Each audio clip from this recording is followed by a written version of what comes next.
بسم اللہ الرحمن الرحیم۔ السلام علیکم پیارے دوستو، دنیا کی تاریخ میں کتنی ہی ایسی قوموں کے نام محفوظ ہے جن کی داستانیں آنے والی نسلوں کے لیے نشان عبرت بنی رہی۔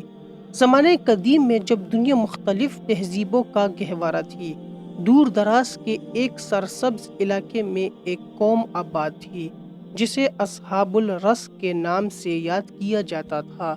انہیں اصحاب الرس اس لیے کہا جاتا تھا کہ لفظ رس کے معنی دفن کرنے کے ہے، اور اس قوم نے اپنے نبی کو زندہ دفن کر دیا تھا۔ یہ قوم 12 گاؤں میں آباد تھے جو ایک نہر کے کنارے واقع تھے۔ یہ نہر مشرقی علاقوں میں بہتی تھی، اور اس زمانے میں اس سے زیادہ صاف اور میٹھے پانی والی کوئی اور نہر موجود نہیں تھی۔ ان کی بستیاں انتہائی آباد اور خوشحال تھی۔ یہ وہ قوم تھی جس نے ایک عظیم الشان صنوبر کے درخت کو اپنا معبود بنا رکھا تھا۔ اس درخت کو شاہ درخت کہا جاتا تھا۔ ہر گاؤں میں انہوں نے اسی مقدس صنوبر کے بیچ سے ایک درخت اگایا تھا، اور چشمے سے نہریں کھود کر ہر درخت تک پانی پہنچایا جاتا تھا۔ پیارے دوستو، عجیب بات یہ تھی کہ انہوں نے اس چشمے اور نہر کے پانی کو حرام قرار دے رکھا تھا۔ نہ وہ خود اسے پیتے تھے اور نہ ہی اپنے جانوروں کو پلاتے تھے۔ اگر کوئی شخص یہ پانی پینے کی جرت کرتا تو اس سے موت کے گھاٹ اتار دیا جاتا تھا، کیونکہ ان کا عقیدہ یہ تھا کہ یہ پانی ان کے معبودوں کی زندگی ہے۔ سال کے ہر مہینے میں کسی نہ کسی گاؤں میں عید منائی جاتی تھی۔ اس موقع پر تمام لوگ جمع ہوتے، درخت کے گرد ڈھول بجاتے، مویشیوں کی قربانی دیتے اور انہیں درخت کے سامنے جلا دیتے۔ جب قربانیوں کا دھواں آسمانوں کی طرف بلند ہوتا تو وہ سجدے میں گر پڑتے۔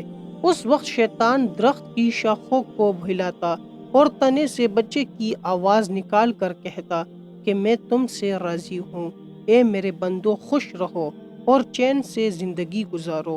یہ سن کر وہ خوشی سے دیوانے ہو جاتے، شراب نوشی کرتے اور رات دن موسیقی میں مست رہتے۔ سال میں ایک بار جب مرکزی گاؤں کا تہوار آتا تو تمام بستیوں کے لوگ وہاں جمع ہوتے۔ صنوبر اور چشمے کے پاس ریشمی کپڑے کا ایک عظیم شان خیمہ نصب کیا جاتا تھا جس پر مختلف تصاویر کشیدہ ہوتی۔ اس خیمے میں 12 دروازے ہوتے، ہر دروازے کا ایک گاؤں کی علامت تھی۔ وہ درخت کو سجدہ کرتے، بے شمار قربانیاں پیش کرتے۔ ابلیس درخت کو زور سے ہلاتا اور بلند آواز میں وعدے کرتا۔ لوگ خوشی سے بے قابو ہو جاتے، سجدوں میں ان کی پیشانیاں چھل جاتی۔ یہ جشن 12 دن اور 12 راتیں جاری رہتا تھا۔ جب ان کا کفر و شرک حد سے تجاوز کر گیا تو اللہ تعالیٰ نے بنی اسرائیل کی نسل سے ایک جلیل القدر نبی کو ان کی ہدایت کے لیے مبعوث فرمایا۔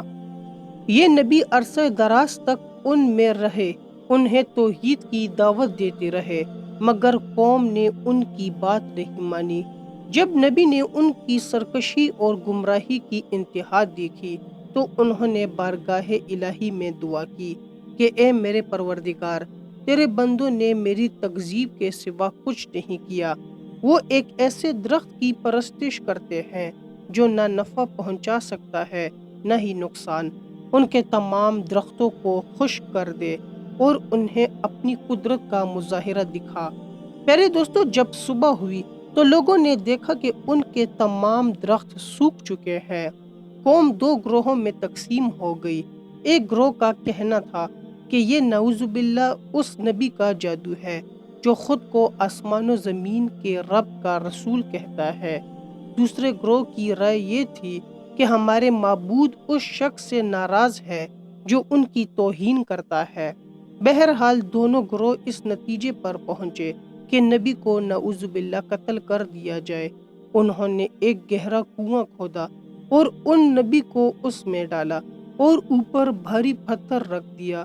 سارا دن نبی کی طرح سنائی دیتی رہی کہ اے میرے رب، تو میری تنگی اور پریشانی کو دیکھ رہا ہے، میری کمزوری پر رحم فرما اور میری روح کو قبض کر۔ پیارے دوستو، اصحاب الرس کی یہ داستان ہمیں سکھاتی ہے کہ حق کے مخالف انبیاء کی تکذیب اور شرک کا انجام کتنا عبرتناک ہوتا ہے، جبکہ ایمان اور اطاعت کا اجر اتنا عظیم ہے۔ اللہ تعالیٰ ہمیں قرآن و حدیث پر چلنے کی توفیق عطا فرمائے۔ جی تو پیارے دوستو، ہم امید کرتے ہیں کہ آپ کو ہماری آج کی ویڈیو پسند آئی ہوگی۔ اگر آپ کو ہماری ویڈیو پسند آئی ہے تو آپ سے گزارش ہے کہ ہمارے چینل کو لائک اور سبسکرائب کر دے اور بیل کے بٹن کو بھی آن کر دے۔ آپ سے ملاقات ہوگی ایک نئی معلوماتی ویڈیو میں۔ دیکھتے رہیے ہمارے چینل کو۔ آخر میں اللہ تعالیٰ سے دعا ہے کہ اللہ تعالیٰ ہمیں اچھے کام کرنے کی توفیق عطا فرمائے اور ہمارا خاتمہ ایمان پر کرے۔